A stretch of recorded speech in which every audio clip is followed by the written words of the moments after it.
It's been just over a year since the Perryton fire burned 318,000 acres across multiple counties in the Texas Panhandle. The fire devastated many ranchers, including John Erickson, author of the Hank the Cowdog series. Erickson says the fire changed his life, but he and his wife have managed to get through it with the generosity of people across the Panhandle and even the state. And he hopes to demonstrate that Panhandle spirit through his soon-to-be-released book, The Case of the Monster Fire. This is like no fire we've seen before.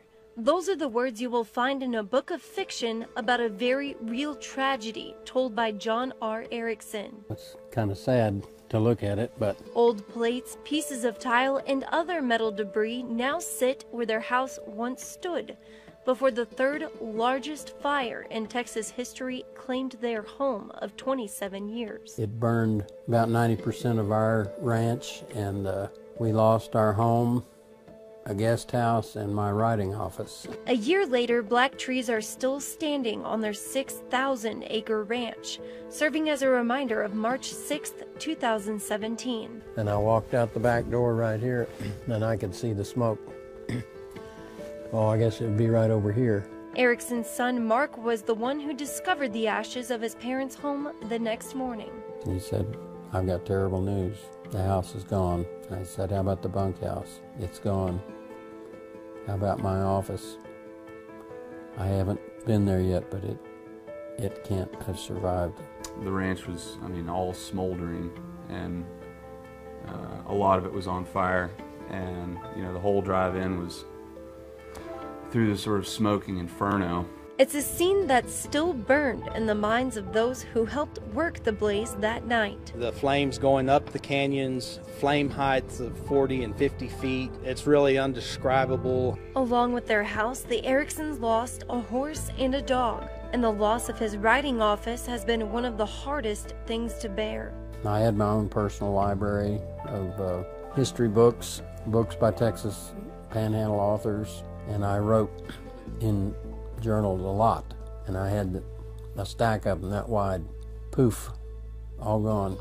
Despite the devastation, they are moving forward. As Job said, "Naked I came into this world, and naked I'll leave it." And that's about all you can say when you lose everything. But they didn't have to suffer the loss alone. And I was getting calls from people all over the place. Two guys showed up with trailer loads of hay from Floresville, Texas. It was over 600 miles. Fan mail still sits on the floor of their current living room, all with messages of support for the children's author and his family. And with every hay bale brought in, every person brought a light to a dark memory.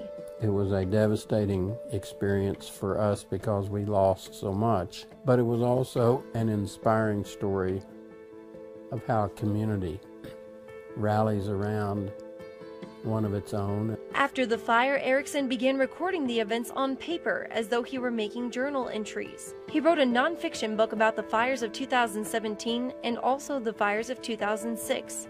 Then it was time to write a Hank book. And there was no question what I was going to write about, the thing that was on my mind every day.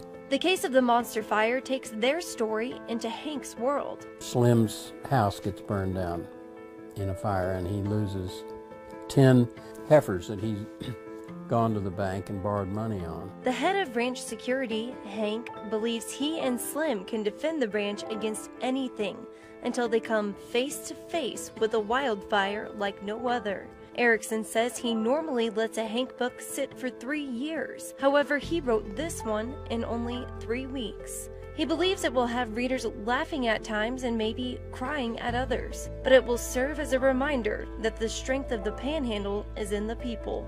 It's a story for all of us in the Panhandle who went through that awful experience, and for kids who've never seen a prairie fire before.